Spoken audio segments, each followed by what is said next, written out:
For historical context and more information, see the description below. I'm going to preach a series of sermons on the first Psalm, preaching this morning from the initial verse, "Blessed is he that walketh not in the counsel of the ungodly." The Psalms were constituted, of course, as one of the most beloved portions of the Old Testament. It is significant when, in the Second World War, scriptures were drawn together for use of the men at the front. They did not feel it was possible to put the whole Bible between two covers, that this would have been too bulky. And so the New Testament and the Psalms were sent to them. There are 150 of them, drawn together many years before the coming of Jesus Christ, and they're distinctly different from the other portions of the Old Testament. The latter has man talking to man and God talking to man, but in the Psalms you find primarily that man is talking to God. There were some special ones for special use. The 30th, for instance, was used at the festival of the dedication of the temple. The 92nd was a song that was raised for the Sabbath itself. The 100th was used in praise for the gifts that had been given unto us. And they had several authors who wrote over a great period of time. An interesting fact, as one looks back over them, to discover that they have so much in common with people of every age, because they lamented and they felt sorry for themselves more than they gave thanks. That's an interesting fact about the Psalms. Probably this is one of the reasons why the men in the armed forces found them such a help. There not only were prayers and petitions to God to give to them aid, but in a sense a good many of the Psalms were pulling together the gripes of men in the service. But nevertheless, there's a strong note of praise and worship that is running through them. We're preaching this series from the first Psalm. It belongs to the category of what we might call the wisdom psalms. It has been called the threshold psalm because it is such a great introduction to the remainder of the book, to the entire portion of the Psalter that comes afterwards. It has been suggested that Jesus was preaching from this psalm when he gave to us the Sermon on the Mount.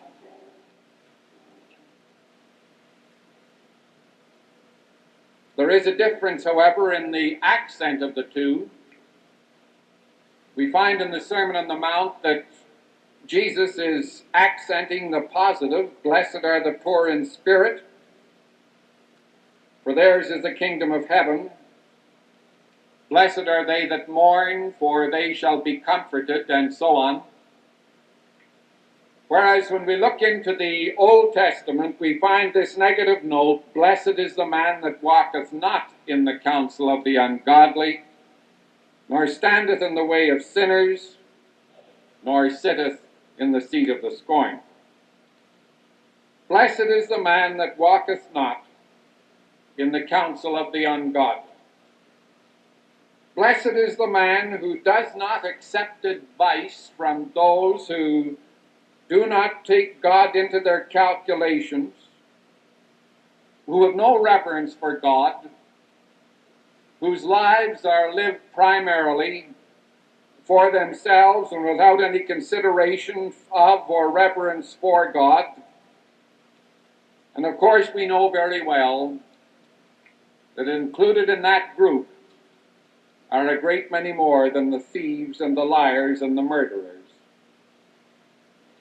I was reading the other day about a young criminal who had been arrested And the authorities said that his experience, as he related it to them, was very much the kind of experience that they heard time and again from these young men.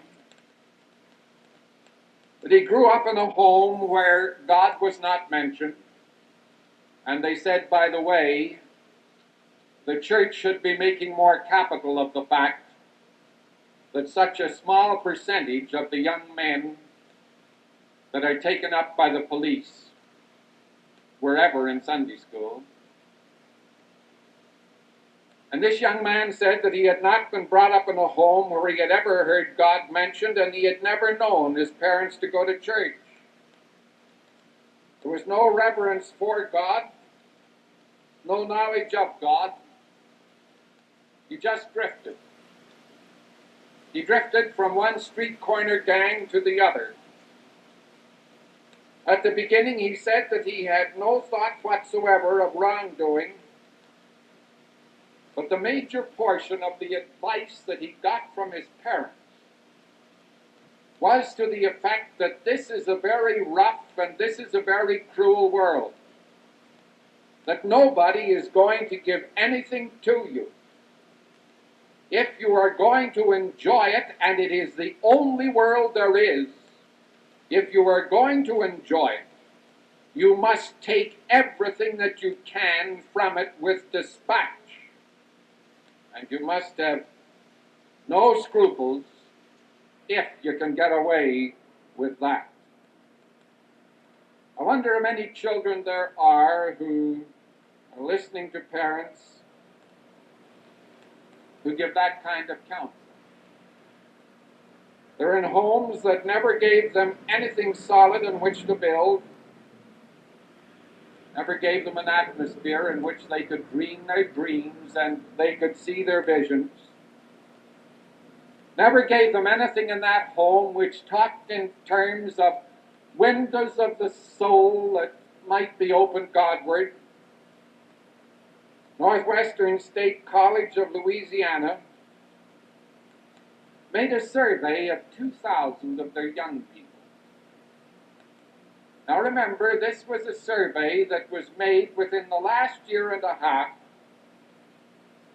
in this period when so many of our young people are being criticized, when so many of the young folks on the campus are being criticized by their parents and by the authorities.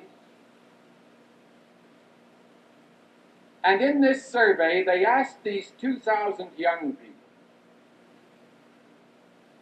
what would you like to have had change in your home life? What would be the number one priority? Do you know that 1/3 of these young people said, we wish we had had more religion? Now think of it. I don't know whether there's more religion down south than there is up north or not. But I think it might amaze us to discover the number of young people today that would say just that. They wish they'd had more religion. A fuller discussion within their homes of the things that religion talks about. Why are we here? How did we come to be here? What's the explanation of life? Is it just full of sound and fury signifying nothing? Believe me, young people are asking these questions within their heart. And when they come onto our campuses and find so very little of this being discussed, it's quite natural that when such a question is put to them, they say that the one thing they wish they'd had more than anything else in the home was more religion. And of course, the problem doesn't only stop with the home. It's a tragic thing to read this first psalm and to feel that he was speaking to a good many parents, speaking of a good many parents, when he referred to the ungodly. Rather startling thing, isn't it? And it's not only true of homes, it's true of our communities. It's easy to understand why the communist countries have education without religion. Their entire political philosophy is based on an absolute atheism. It's more difficult to understand here in America how we can be drifting towards pretty much the same thing. A few years ago, people came back from Russia and said that they are still attending church in Russia, but it's startling the small number of young people that are in the sanctuaries on Sunday morning. Interesting, startling, frightening that this same comment is being made in the United States today. It used to be said, take a look at Great Britain and you will see what will be happening in the United States 10 years from now. Rather frightening business if it's come to the place where we say, take a look at Russia and you'll see what is happening in the United States 5 years from now. Take a look at that judgment that was handed down by the Supreme Court in the relation to the reading of the Bible in public school. It says in the relationship between man and religion, the state is firmly committed to a position of neutrality. Do you think Jefferson would have agreed with that? Do you think George Washington would have agreed with that? Do you think Abraham Lincoln would have agreed with that? This, from the Supreme Court of this nation. And with great insight, Elton Trueblood, who is one of the better philosophical and theological thinkers of our time, has made this comment. He says that in taking such a position, the court has ruled in favor of atheism. If the doctrine of such neutrality is followed, there can be no government recognition of Christmas. There must be no Thanksgiving as we have known it, because it was started as a thanksgiving to God. And if we continued it, we might offend the atheists, as well as break this precious neutrality. There must be no opening of legislature with prayer. The government must not appoint military chaplains. The Pledge of Allegiance, oaths of office, all must be rid of God in the name of neutrality. To follow this doctrine to its natural end means that our nation is officially godless, and all of our deliberations must be carried on without even so much as an official touching of the hat to God. And this is the position that we're supposed to take. Blessed is the man that walketh not in the counsel of the ungodly. Tragic business if this nation, with all of its traditions, lines itself up with those against whom the psalmist is speaking. How strongly the words come out in that first song when he begins to set one against the other. The ungodly, he says, are not so. The ungodly are what? Well, in the first place, usually they're the kind of people who are the victims of bad habits. They fall prey to the wrong kind of companions. More and more, they seem to know all the unsavory things of life, and they know very little of its deeper beauty.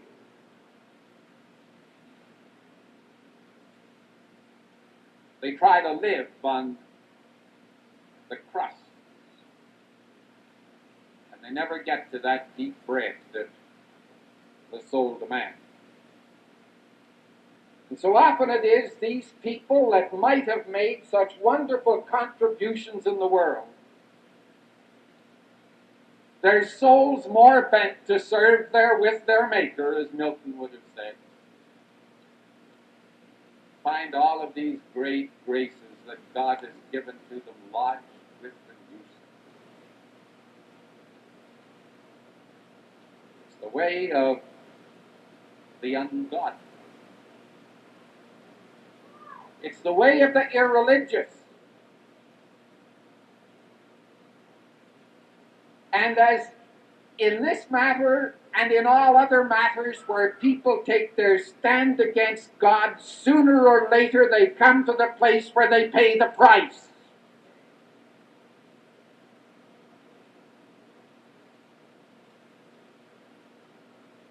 Last Sunday morning,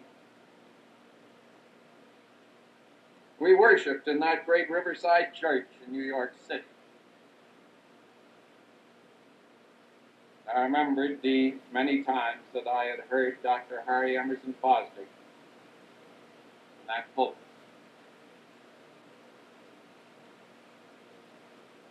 During the week, I read a couple of chapters from one of his books. They seem to have deeper meaning after having worshipped there. One of them had this to say about the irreligious. The real tragedy of irreligion is that people are probably the most barren of God's creation. It does not mean that they do not have some happiness, for there is much in the world to which they respond, and much in the world that responds to them. Their gay moods can be answered by many gaieties. Their aesthetic moods can be answered by many forms of human love. Yet when all this is granted, for the people without religion, a tragedy lies in wait. Someday, life will take them into the depths, and the deep in them will call for some great deep to answer. What, then, if there's no deep there? That's it.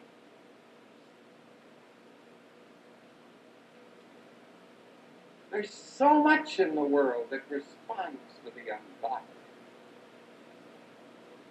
So much in the world that he enjoys, but sooner or later he's going to come to the place where he needs the deeps. What if there's no deep? This is not only the tragedy of irreligion, but it's the tragedy that's facing this generation and facing this nation. In its prosperity, in its opulence, it seems to feel that all can work out. They're geared to respond to opulence. What about when the deep is calling for the deep? There's nothing to answer.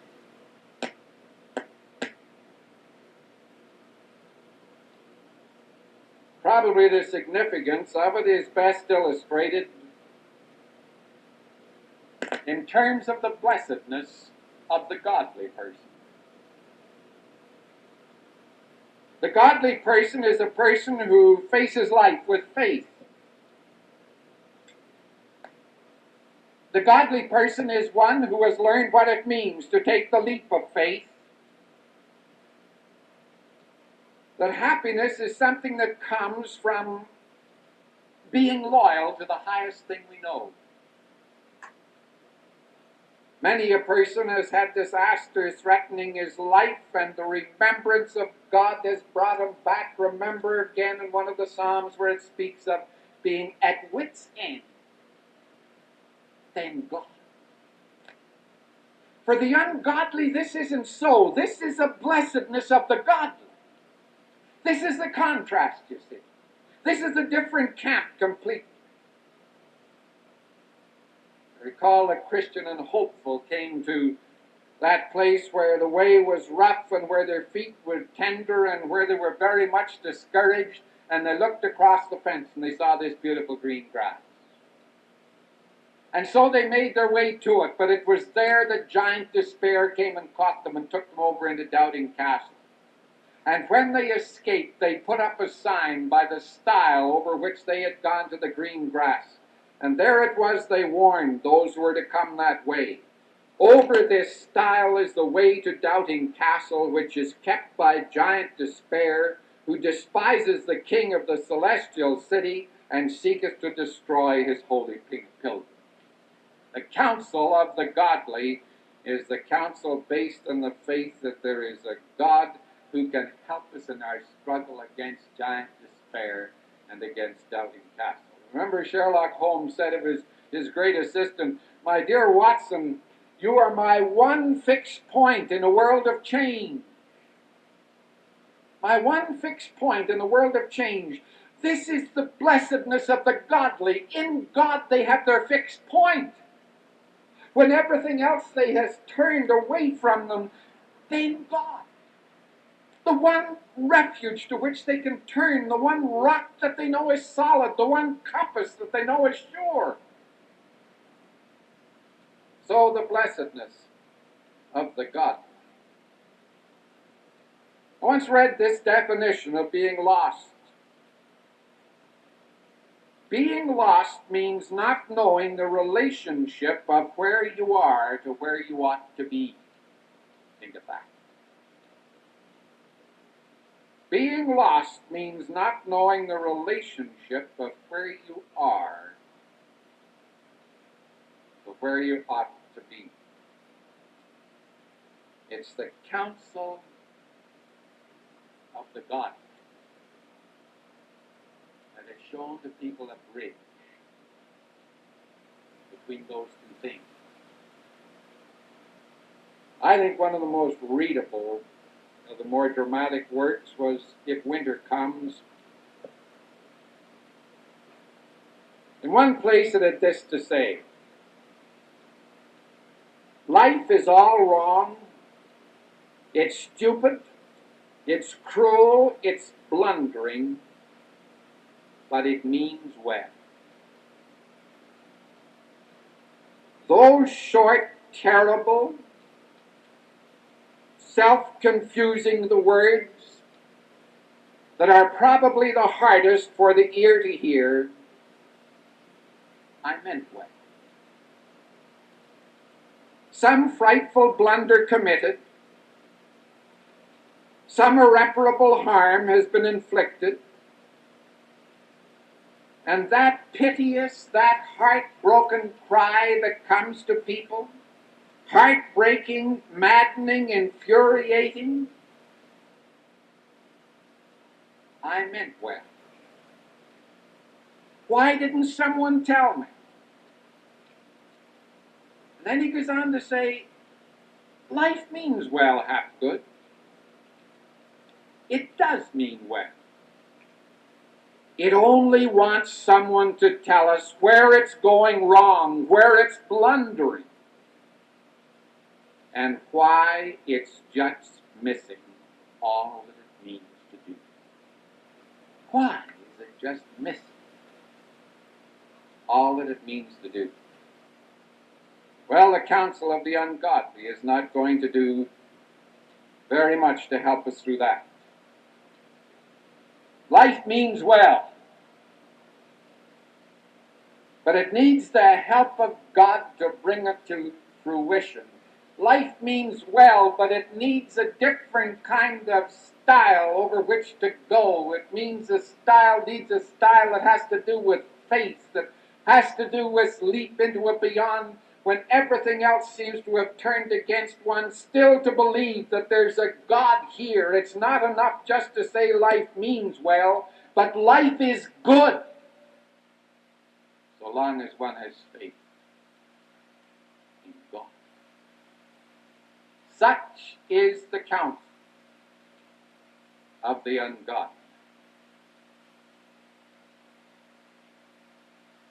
Go back and read those old Alice in Wonderland stories, Alice Through the Looking Glass and so on. I think that it should be required reading for Christian adults to read them at least once every 2 or 3 years.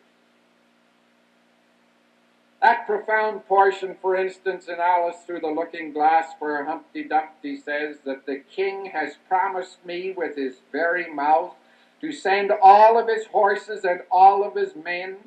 And Alice interrupted. She said, "Now I declare that's bad." And Humpty Dumpty cried, breaking into a sudden passion, "You've been listening at doors and behind trees and down chimneys, or you wouldn't have known it." "I have not," Alice said. "It's in a book."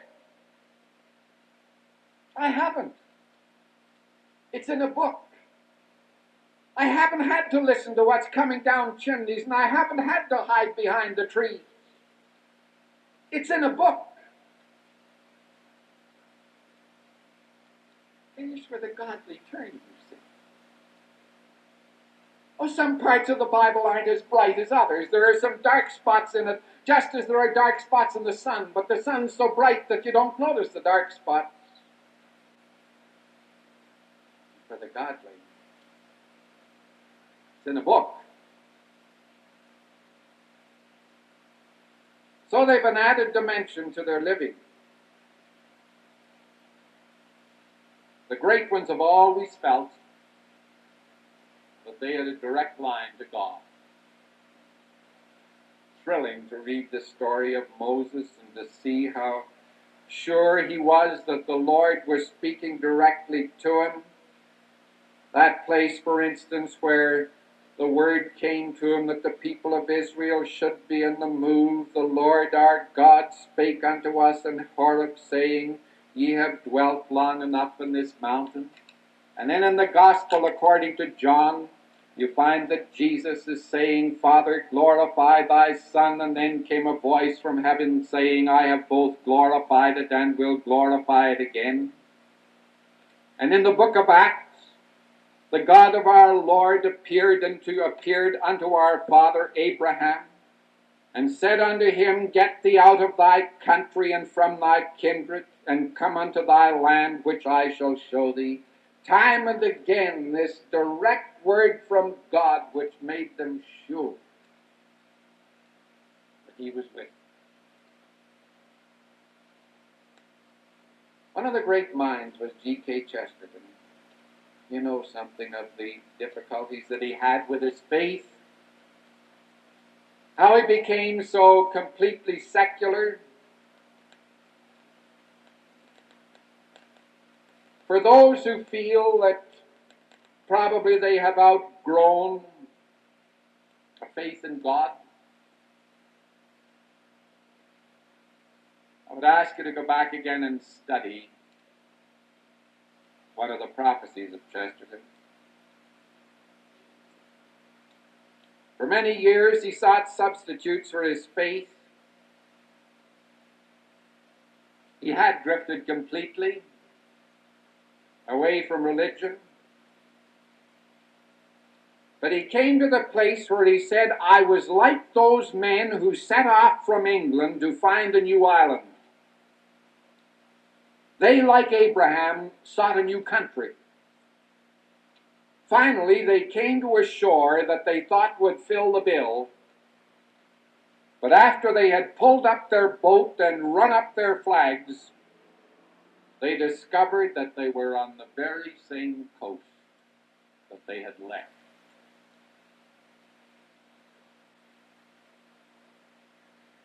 Just want to remind some people of that. You see, the ungodly divide themselves roughly into two parts, or two portions, or two groups. The group that was brought up in a Sunday school or brought up in a church. And when you ask them why they're not attending church, they say, well, I got a pretty solid dose of it when I was a youngster. I think I got enough to last me. When you ask them if they don't think that might be true of bread or milk or meat or something like that, of course not, just in religion. You can get enough religion when you're forced to Sunday school for a few years, according to them, to last you for the rest of your days. But I would remind them of the experience of Chesterton. If they're going out seeking another shore, if they ever come to the place where they have found satisfaction, where when they have needed the deeps have been there, if they look around, they will find that it's the very shore that they left many years ago. The second group is the group that never took the venture of faith. And I ask you just once to make that leap, to get away from the sterility of the sect, to take the venture that there is a God and that this God has meaning, and that blessed are they who live their lives in the light of it. In the name of the Father, and of the Son, and the Holy Spirit. Amen. This morning's worship service emanated from Shadyside Presbyterian Church in Pittsburgh. Ministers of the church are the Reverend Dr. Howard C. Scharfe, the Reverend Dr. James R. Spear, and the Reverend J. Wayne Hanratty. Organist and choir director Russell G. Wickman. Today's sermon by Dr. Scharfe was titled, On Avoiding the Counsel of the Ungodly. Your comments on these services are invited. Listen next Sunday at 11 o'clock for the regular worship service from Shadyside Presbyterian Church, Amberson Avenue and Westminster Place in Pittsburgh, Pennsylvania.